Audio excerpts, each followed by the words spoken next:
Man, we had so many good times. I was kind of hoping we could have some more. But, wait, what? Oh, I see. Saw a girl from a long time ago. Oh, wanted love, but she let me know. No, now my heart's broke. Now my heart's broke. Oh, hey, you may not like me that way, but we can still be friends, right? Right? Wait, no, where are you going? Come back!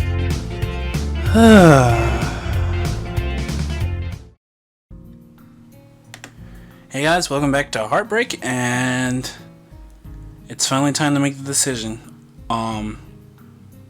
Talk with Hanako or read the book. You know, that was a really nice book I grabbed, and okay.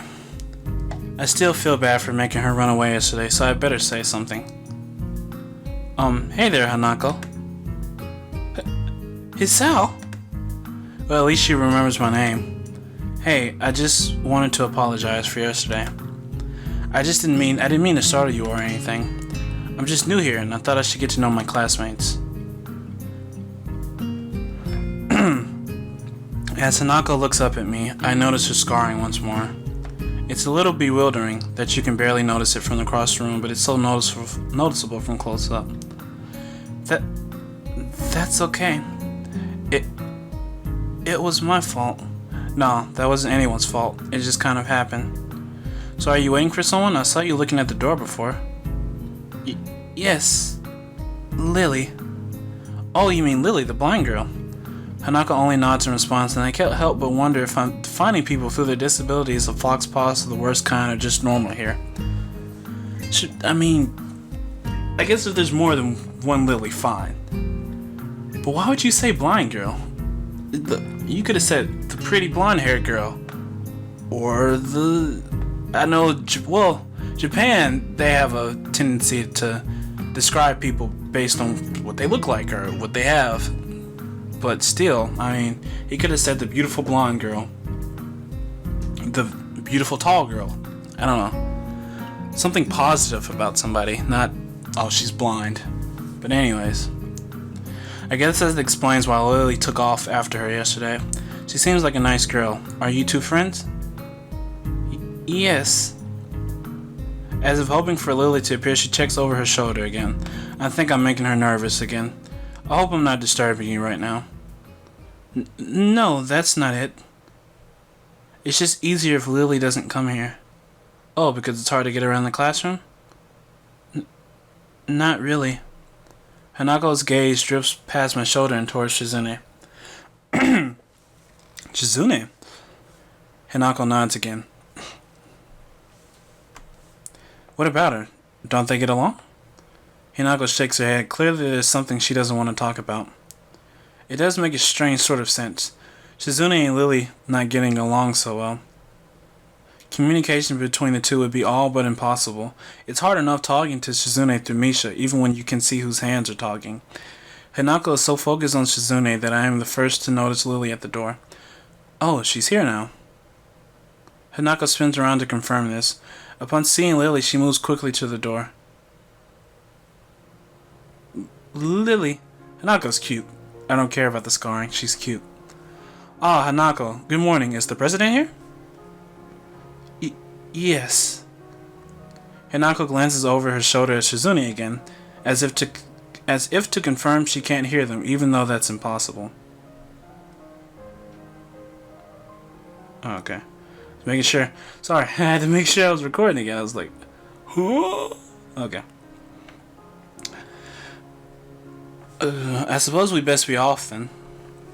Lily's sigh and tone of what seems like frustration makes me raise an eyebrow.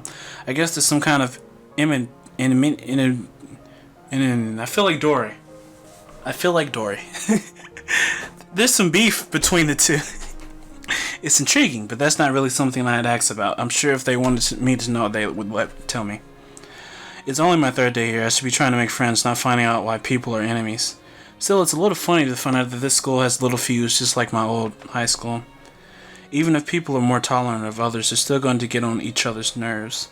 Hey Lily, how are things? I'm sorry I made you run off yesterday. Oh my, is that Hisao? I didn't realize you were here. It seems that Lily is a little embarrassed about being so frank in front of me.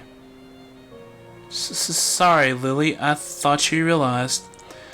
No, it's alright, Hanako. Hisao, please, don't worry about yesterday. It was just a misunderstanding. If you say so, I'm still working this place out. Well then, I think you'll find most people here are a lot more forgiving than elsewhere. If you're feeling a little confused, please don't be afraid to ask questions. Sure, I'll remember that.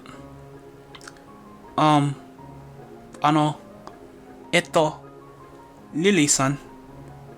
Lily gives a small nod of acknowledgement. I'm sorry, Hisao, but we must be off. Hanako really doesn't look all that comfortable here right now, and Lily still seems a little embarrassed. I wonder if my apologies really made any impact. Mind if I accompany you two? I know I'm kind of pushing it, but Lily hums quietly, still smiling. I'm sure that we could accommodate you, can't we, Hanako? She looks at Lily, then at me, then she freezes wide-eyed. Sure. Well then, shall we go? I'm sure Lily wouldn't do this so easily if she saw how scared Hanako looks, but it can't be helped now. Declining after the deal is sealed would only cause confusion and problems. I'm not used to talking so much, my throat hurts. So we all leave, all three together. Lily walks beside the wall, letting her cane gently tap against it every now and then. Hanako comes along right beside her, so close that she is practically half hugging her as they go. Although it must make her walking that much harder, Lily takes it in stride. As we turn around the corner of the hallway, something hits me in the chest with the force of a steam train. Hanako shrieks a little and my vision briefly goes black. Ouch! Opening my eyes, I see a pair of saucer-like green eyes looking up at me. They belong to the perpetrator, a short girl who bumped into me and has now fallen down into the hallway floor. She wears a PE uniform and a very worried frown. The former strikes me as a rather strange thing to have on during a lunch break. More striking than that, though, is that she doesn't have legs. Or she does, but they are not flesh and bone. Her pale and very much flesh and bone thighs end in chins and feet made of some black metallic or plastic-like material. They look disturbingly artificial and unnatural, and it almost makes me forget that my chest is hurting. The girl winces a little, rubs her nose, and jumps up. Man, this guy is a jerk. I mean, I get it. People have disabilities, and it's a little, shocking. But I mean, these are freaking gorgeous girls. But I guess you shouldn't judge them just because they're beautiful either. But I mean, still, I don't know. Oh man, hey, are you alright? I'm sorry about that, really. I wasn't looking where I was going, and you just came out of nowhere. Sorry. She's looking really apologetic, in the hurt puppy way of looking apologetic. I quickly forget about being angry or anything, since hurt puppies are my weak spot. It's okay, don't worry about it. Itai. I say that, but there's a stinging pain growing in my chest, and I know that this is about the biggest possible danger from my condition. Don't overexert yourself, don't forget your medication, and most of all, don't get hit in the chest. I tried to rub my solar plexus to chase the pain away, holding my breath in an attempt to hear my heartbeat. Oh man, I knew this was going to happen. It seems normal. Hey, should I get a nurse? The worried, high-pitched voice of the girl snaps me out of it. I stared at her for a few seconds dumbfounded until I realized that I probably looked worse off than I really was, doubled over myself and looking all tense. Dang, I'm overly worried about my heart. No need, I'm fine. Managing to say something in response, I pull myself upright, feeling my sore ribs one last time and take a deep breath. She just knocked the wind out of me, big time, but it's nothing more than that.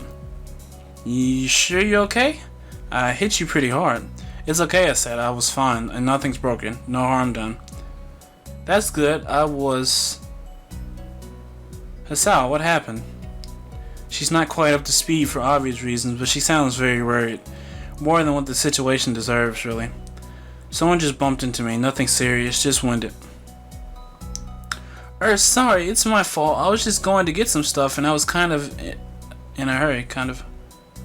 That someone here is Emmy, isn't it? The little girl coughs quietly and shuffles her plastic or metallic feet, looking down at them before saying anything. Hi, Lily. Hanako. I guess the girls know each other. Do please try to be more careful. You might be sturdy enough to endure these sorts of accidents, but there are people who aren't. The girl blushes and starts to fidget nervously like a little child caught misbehaving. It's so cute, I find myself smiling. I know that. I was just... I gotta go. Teacher, I'll have my head. I promised to help with printouts, but I went running instead. Sorry, but I've got to change and everything. Before any of us can say a thing, Emmy has already bolted away, leaving the hallway eerily quiet. Does that kind of thing happen often around here? There are more rules in Yamaku than usual for running in corridors. But that rarely stops Emma, it seems. She shakes her head weakly and offers a slight composed smile. I don't think there's anything we can do to stop her, I'm afraid. Shall we be off then? Lily heads off along the hallway and Hanako hurries after her. The route to the room the two use for tea is fairly simple to retrace, being still fresh in my mind from yesterday. Oh, so Hanako is the girl that they share tea with. I gotcha. Lily and Hanako quickly go about the business of making lunch. Before I can even open my small bag of food, Lily's busying herself for her thermos and tea bags as Hanako is setting out both her lunch boxes. So, is this what you meant by coming here almost every day? Yes, Hanako and I usually have lunch here. It suits both of us, so we ended up using this room regularly. After seeing Hanako's reaction to me over the past couple of days, I can understand why that is a boom. That and Lily being able to get some quiet away from her class as well. I take my seat last, after Lily's poured the tea for us and sits down. The more time I spend with these two girls, the more I think they're a perfect foil to Misha and Suzune. Hanako looks so scared, man. Even without a voice, Shizune is direct and brash, and Misha seems to get along with everyone. On the other hand, Lily is soft-spoken and relaxed, while Hanako seems to be the shyest girl I've ever met. So how are you faring in Yamaku? Hisao, you seem a bit flustered before. Apart from getting lost every now and again and being crash-tackled outside my classroom. Fine, I guess. You looked pretty hurt before. Are you really okay? For a brief moment I considered telling Hanako and Lily about my condition, but then I hold it back. I can't tell why, but for some reason I feel uncomfortable talking about it to these relative strangers, even if they have been pretty friendly. Yeah, it's nothing. I was just a bit startled. Judging from the two girls' expression, I don't think they're buying it, but in what I assume is their way of respecting my privacy, they don't press the matter. I guess that is one of the unwritten rules around here. Don't ask. Even if people's conditions are obvious, like Hanako's, there's still bound to be a story involved. Everyone has things that they don't feel comfortable speaking about, and I think everyone here recognizes that. So, how long have you been in this school? You both seem to know your way around pretty well. Well, I've been here since the start of high school, but only moved into the dormitories a year ago. Hanako joined at the start of high school as well, and moved to the dormitories when she did. When she did, if memory serves me right. That's right. Since high school. So you've known each other since then? Since I moved, yes. Hanako lives next door to me, so it's only natural, right? Right. Yeah, of course. Living next to someone is probably reason enough to befriend them, though I'm guessing that Lily's blindness played a part in it as well. I can't imagine Hanako easily making friends with someone who has to deliberately avoid looking at her scars. With the immediate conversation dried up, we start to eat our lunch. It isn't long before the bells are signaling the end of the break. Like me, the girls pack up their lunches as efficiently as they set them out. I guess I better be off. Are you going to be with Hisao, Hanako? Hanako looks up at me, and for a second I can see that she is considering skipping class, maybe just to avoid walking to the classroom with me. Yes. I don't know what to think of it. Hanako really is delicate to the point of breaking, if looked at it the wrong way. It makes me a bit nervous too, but I push the feeling aside, trying to be as natural as I can. We should hurry then. Class has already started by the sound of it. Lily gives a nod of farewell as she bends down to take her cane, Hanako and I falling out before her. We walk quietly down the empty halls to our respective classes. As we reach the door to Lily's 3-2 classroom, she turns towards me. Hisao, thank you for sharing lunch with us today. My pleasure, Lily. And with that, we part ways, Lily entering her classroom and leaving Hanako and me to make up off to our own. She's still looking like she wants to run away. So do you really want to go back to class now? Yes. Okay then. I feel like I should say something more to her, but it's hard to come up with anything that would be appropriate and safe enough. And Lily is right, the more time we spend out here, the more explaining we have to do. I open the rear door to the class and walk in. The teacher looks up at me and opens his mouth to say something. However, as Hanako follows me in and closes the door, he simply nods to us and continues his lecture. This is the third time that Hanako has had her truancy practically ignored. There's definitely something going on in here. We make our way to our seats and I notice that Misha and Suzune are both missing as well. I wonder if it's some form of formal agreement with the staff or if it's a perk afforded to the unique students of this school. Trying to make as little disturbance as I can, I extract the relevant textbooks from my bag and start catching up. The class goes on quietly. The teacher seems like an okay person despite the weird first impression I got, and the material is relatively interesting. However, the way he teaches is really bizarre. It's as if he expects that everyone is a natural genius. When the final bell sounds, I realize that there's still a lot of time left in the day and I'm left wondering what to do. It's odd, at the hospital I had 24 hours a day of free time, but here feeling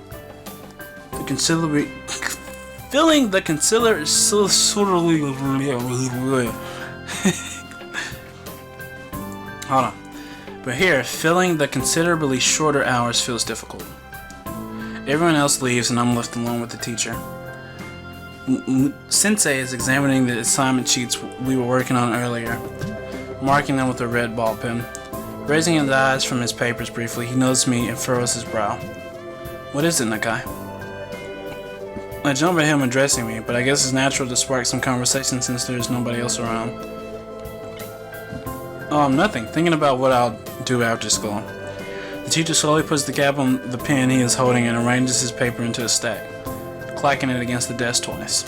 He seems very methodical, and for a brief moment I'm reminded of Shizune, but the teacher is more unhurried and relaxed, much more routine. You have no plans? No, I consider joining a club, but I don't know what kind of club would interest me. Go observe a meeting at someone else's club. Might pique your interest. I guess. But I don't know how to continue from there. Muto looks at me in a way that makes me quickly want to take the words back to avoid a conversation. But I can't, so I have to forge ahead. I just don't know how to deal with people. I mean the other students. I'm talking to people and everything, so it's not that I'd be isolated or anything. I just don't know what to think about the disabilities. It's like, it feels that I'm being impolite if I pay attention to them, and it's weird to ignore them. Darned if I do, darned if I don't. The teacher scratches his cheek absent-mindedly, looking very unresponsive. These things are only an issue if you make them one. You can talk normally with someone even if they are blind or something.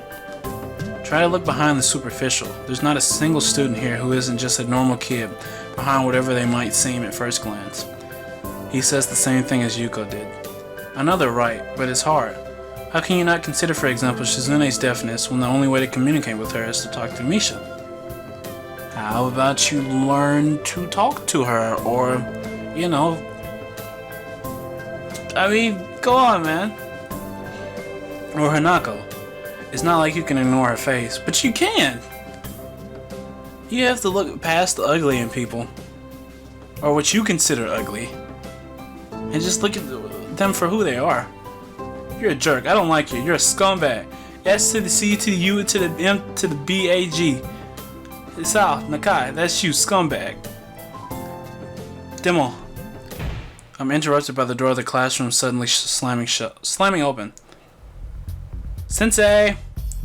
Misha crashes in, hands straight in an enthusiastic greeting, her voice loud and lively enough to wake the dead from their graves.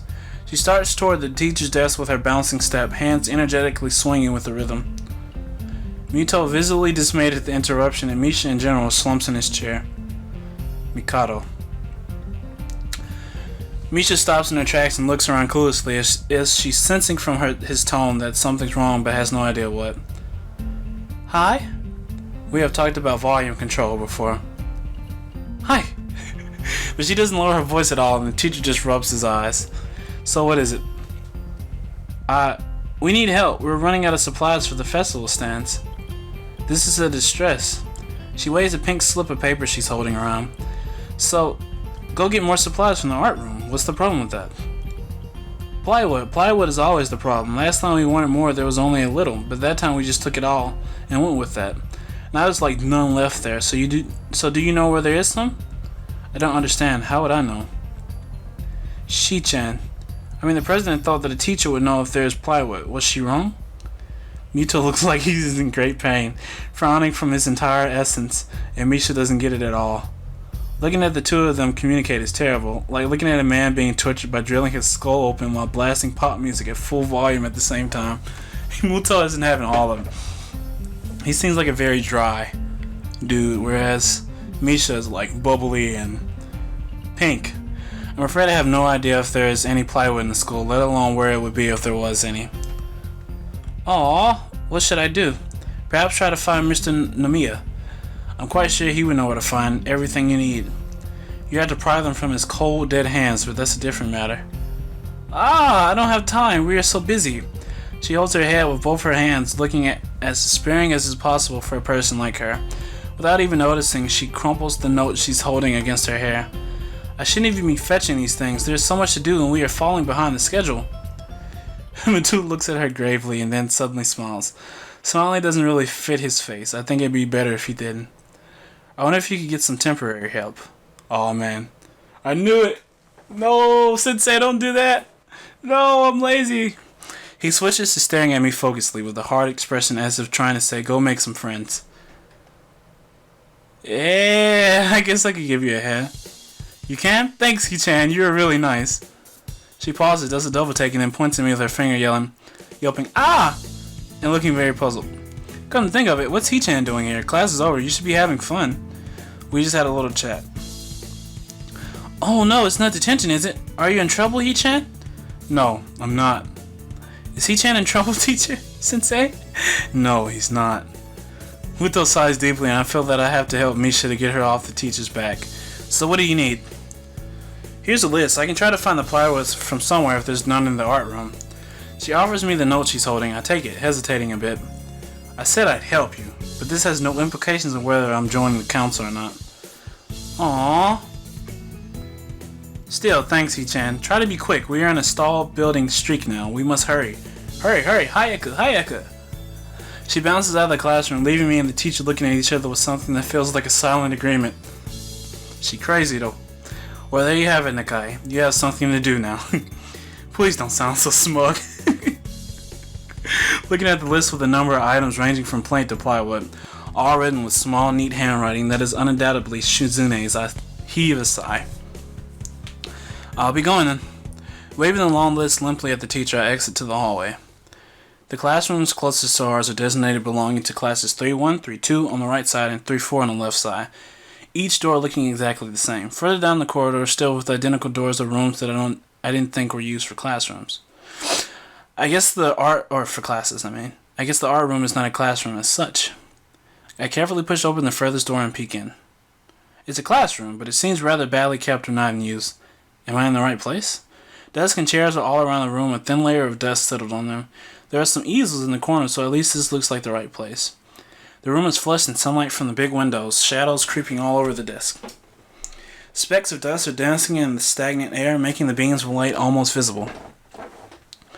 Jokingly, I call into the empty room. Anybody home? Something catches my eye and I stop mid-sentence. Sitting on a desk is a short-haired girl, curiously wearing a boy's uniform with a fork between her toes and a morsel of food stuck firmly on the end. This odd way of dining seems to be caused by her apparent lack of hands, but her presence here is what takes me aback even more. How did I miss her before? She's sitting in a corner very still, but I still somehow took her as part of the furnishing or a statue at first glance. I'm not being too observant today as a whole. The girl seems to be frozen in place, staring at me with her huge eyes like a rabbit in headlights. She's staring at me, her mouth wide open, ready to accept the fork. Oh gosh, this is getting sensual. I'm staring at her, my mouth wide open, suddenly remember I didn't finish my sentence and trying to think if I should. This weird stalemate keeps us both stunned into silence, punctuated only by the wall clock ticking rhythmically. Hello. The girl stuffs the forkful in her mouth and is now staring at me expectantly while chewing. This is a bit awkward. Hello, I was told to pick up some supplies from here for some festival stalls, I think. I didn't think there would be someone here. There isn't, that's why I came here too. She picks up another forkful. Doesn't that mean you're here then? She raised her eyebrows as if she was suspecting my observation was false. You're pretty observant, I guess it does. But who are you? This girl is pretty straightforward, isn't she? I'm Nakai. Hisao Nakai. I'm just transferred in on Monday. I'm Ren. Tezuka Ren. Ren Tezuka. I won't shake hands with you, but at least we know who we are now. She's goofy. That's very nice. Her deadpan manner of talking makes it hard to determine whether she's joking about shaking hands or not. It kind of bothers me. Joking about these matters doesn't feel appropriate at all. If she's comfortable with it, you should be comfortable. I mean, don't make an obvious joke, but still. While I'm trying to figure out what's appropriate and whether this girl is, she seems to have lost interest in me and is now gazing yearningly back at her food. Can I continue with my lunch? If you don't mind, I won't mind you. If you need to get your stuff, the supplies are at the back. Go right ahead, but lunch? School's already over for the day. What word would you use then? There's no word for a meal you eat after lunch but before dinner, right? It bothers me very much too, but I don't really know what I should say. Brunch. No. Lunch, dinner. Oh gosh, no. Lunner? Lunner. Yeah, you're eating lunner. I don't think you're supposed to eat a meal between lunch and dinner to begin with. But I'm hungry now, my delicious obento would go to waste otherwise. I have curry. It's very delicious. With much decisiveness, Ren once again picks up the fork between her toes and with at least as much impoliteness, she points it straight at me. So Nakai, what brings you to this place? Like I said, I was told to look for these things. No, the school. From the outside you look fine. Is your problem inside? I come to a full stop, opening my mouth but not getting a word out. Watashi... I can guess. I'm good at guessing. Better than most people. Ren cuts me off before I can answer a question, or skirt around it somehow. I don't know which I would have done. I froze in front of this issue again. I haven't even told anyone here about my condition, or maybe it's only because it hasn't really come up. I do get the feeling that not making issues of this is a part of the social code here, as the teacher said. I wonder if the people here could relate. Probably not any better than any normal person could. I can't relate to Suzune's circumstances or Lily's either. Naturally, while I go through this in my head, Ren keeps considering what my condition could be, with an overtly contemplative look on her face. She puts her fork between her lips and leans back, looking at the ceiling as if the answer was written up there. A beam of light illuminates her face from the window side, creating a mask of dark shadow on the other side. I don't think it's anything in your head, and something in your guts will be boringly ordinary, like this lunch of mine, unless delicious. The problem must be in your pants.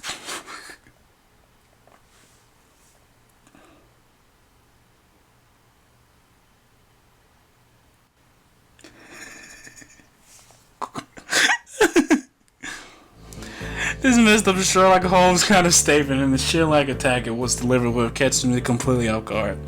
I think I might have reeled back even physically as Ren's eyes widened in revelation and astonishment. So I was right, there's something wrong with your tackle, isn't there? Still partially in shock, but recognizing the need to reply something, I spit out the first thing that I can think of. No. Nothing like that, I have a heart problem. Arrhythmia. I said it, more like blurted out, but I said it. The girl in front of me purses her lips together and glowers at me, looking very disappointed. How boring. Trouble in the pants would have been much more scandalous. What's with this reaction? I'm sorry to let you down. I forgive you. I collect people, and a person with, that kind of problem would have been really great. Collect people? People with different problems. Honestly, you just go around asking people what's wrong with them? Pretty much. I see. With little left to say, Rin resumes her lunch and the conversation dies away. But I keep thinking about what was said. It's the first time I told anyone else about my condition. All the other people have either known about it already or heard about it from someone else. Or didn't need to know about it like every other student here so far. Should I have told it as a natural part of introductions? Is it expected of me? Hi, I'm Hisao. I have a very serious heart condition. Is that how I'm supposed to go around introducing myself from now on? As if our disabilities would define us. What a disgusting thought. Or maybe this Tetsuka girl just has an unnatural interest in such things. As I walk to the back of the room to pick up the items on Misha's list, a chance opens to study Rin from the corner of my eye. Her hair is burnt auburn. I just skipped it, so it doesn't matter. The boy's uniform and the lack of arms make her look very thin, almost scrawny. She's not particularly pretty, except for her murky green eyes, which flicker restlessly from below her short bangs even when she eats. The distance and the shadows make it seem like they don't reflect sunlight at all, but instead absorb all of it within them like deep wells. She moves her feet almost as deftly as a normal person would use their arms. However, I can see how this sight could discomfort people, especially while eating. It makes me feel a bit uncomfortable, at least. I hesitate to think about the word unnatural, but it's too late now, isn't it? I keep searching the cabins and shelves for Misha's things, but after enough time passes, the silence grows too uncomfortable, so I try to force some conversation out of this strange girl. So, do you always eat alone in this late, or do you get the occasional visitor? Visitors? Maybe you were my first occasional visitor, but I don't always eat alone either. Sometimes I eat with a certain person on the roof if she's not horsing around. Horsing? She likes to do sports. Oh, it's Emmy? What was her name? Emmy? And that's all I can think of that to say. Both of us fall silent again as Rin forks the last bit of her meal to her mouth. I look down at my haul and double check it with Misha's list. It seems like I have everything except plywood. So I think I have all the things now. That's very nice for you. Don't feel obliged to stay. I was about to take a nap anyways. You need to do whatever you're going to do with this stuff anyway, right? Or perhaps you like to watch girls sleeping. I'm not sure what to make of this, but Rin looks serious. Even if I did, I think I have to be going. I'll catch you around, Tetsuka. You can call me Rin. I feel that our relationship is at this point good enough to warrant this much. I was already turning to make my exit, but she draws me back in. Fine then, I'm Hisao. Then you are. She's great. Rin looks at me hard in the eyes with that intimidating feeling you get when someone stares at you isn't there. It's like she's actually not looking at me at all. She blinks a couple of times and I can't figure out why a pause like this just popped between us out of nowhere. See you later, Hisao. There's something like a tiny smile there in her face, maybe. I quietly back out of the room as I shut the door in front of my face. I whisper to myself, what an intriguing person. Now my heart's broke. Now my heart's broke.